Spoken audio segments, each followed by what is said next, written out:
From JBS Studios in Greater New York, this is the JBS News Update with Teisha Bader. I'm Teisha Bader with the JBS News Update for Wednesday, January the 25th, 2023. A Palestinian terrorist tried to stab an Israeli soldier in the West Bank today near Kadumim. The IDF said a terrorist armed with a knife arrived at a military position and tried to stab an IDF soldier at the point. The terrorist was neutralized by the force on the spot.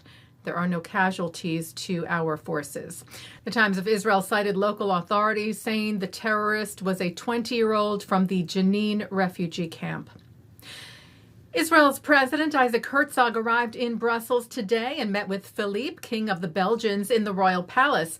Tomorrow, Herzog will address the European Parliament, marking International Holocaust Remembrance Day, where Herzog said prior to departing Israel this morning, "I will tell the story of the Holocaust's victims and survivors. I will be moved to think that 80 years ago, nobody could have imagined that the head of a state of the Jewish people would stand before a European Parliament and mark the most terrible event in the history of humanity." Herzog will also meet with leaders of the European Union's institutions and the country's Jewish community, as well as taking part in a special meeting with NATO.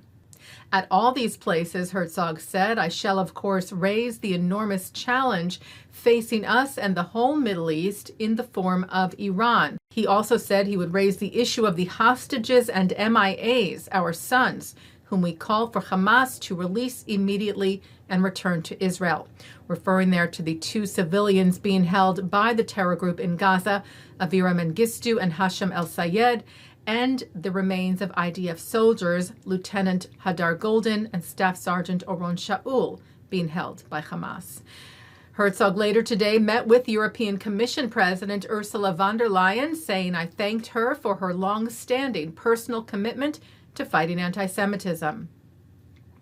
Israeli Prime Minister Benjamin Netanyahu and Defense Minister Yoav Gallant today visited the Israel Air Force Control Center to observe some of the military exercises taking place this week, a joint drill between the United States Central Command, CENTCOM, and the IDF, Juniper Oak 2023. Netanyahu said this exercise expresses the unshakable strategic partnership between Israel and the U.S. and constitutes an additional stage in building up Israeli military strength. Israel, he said, will always defend itself with its own forces, but of course welcomes the deepening cooperation with our greatest ally. U.S. Democratic Congressman Brad Sherman, who is Jewish, is leading a call for the United Nations to remove one of its officials over reported anti-Semitic comments. Sherman sent a letter this week, signed on to by 10 of his fellow lawmakers, to UN Secretary General Antonio Guterres and to UN High Commissioner Volker Turk. He said, calling on the UN to remove Special Rapporteur Francesca Albanese from her post following her refusal to take accountability for her anti-Semitic comments. Sherman saying no one should get a free pass for engaging in anti-Semitism, including at the UN. The Times of Israel last month reported on the past comments from Albanese, including her saying during Israel's conflict with Hamas in 2014 that the quote-unquote Jewish lobby was in control of the U.S. The Times said that since the report's publication, Albanese has denied her remarks were anti-Semitic and brushed off criticism as yet another politically motivated attack. The letter sent to the UN this week reads in part, "It's clear from Ms. Albanese's statements that these comments were not simply a mistake, but rather a fundamental part of her worldview."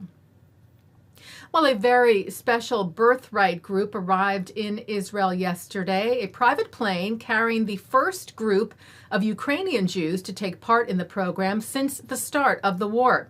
24 young Ukrainians, many of whom were leaving Ukraine for the first time since the start of the war, flew on a special flight that took off from Poland.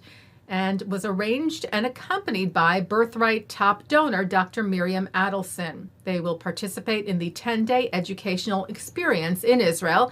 CEO Giddy Mark saying every Birthright group in Israel is a very exciting thing, but this group is extra special. Mark said, I met the participants when they landed and realized how much strength and optimism each of them has. I know that their Birthright Israel experience will strengthen each of them and give them the power to persevere during the terrible situation Ukraine is going through. Taking a look now at our programming for tonight on JBS for Wednesday, January the 25th. At 7 o'clock, it's Talmud Study. At 7:30, a special episode of FIDF Live for International Holocaust Remembrance Day with survivor Ariel Cohen alongside his lone soldier granddaughter and other IDF soldiers. At 8, Rafael Medoff analyzes President Roosevelt's response to Kristallnacht and what the U.S. could have possibly done to help the Jews during a commemoration from Iona University. At 9, Mark Golub sits down with Avi Hoffman, who talks about his project, the Dachau Album. At 10, we hear from the writer and filmmaker of the documentary A Train Near Magdeburg, about the incredible true story of American GIs who liberated Holocaust survivors from a train deserted by the Nazis. And coming up next, it's Thinking Out Loud. And that's the JBS News Update for Wednesday, January the 25th, 2023. I'm Teisha Bader. Stay healthy, stay well.